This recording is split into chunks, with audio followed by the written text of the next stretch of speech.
So here we are in Premiere Pro. Now, one of the things, especially in the beginning, if you have never worked with these opacity lines, that's these white lines right here, right? Then what will happen is Premiere Pro actually kind of needs for you to really tell it to show the opacity line. It's kind of annoying. Do you see this little FX thing right here?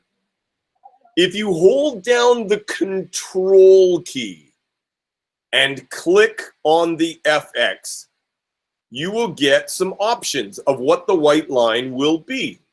And just notice for mine right now. You see how I've gone to opacity. It's got the little dot right there. For some of you, you may not have the white line, specifically Paige. Okay, she's got the white line, and it's got the stupid little dot next to opacity, doesn't it? Yeah. Okay. That means that the opacity line is supposed to be there, but it is not until you tell it a second time. Kind of like with my grade 8s. Gotta tell it twice.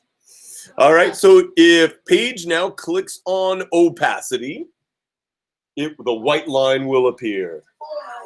Isn't that annoying? That is an annoying little thing about that.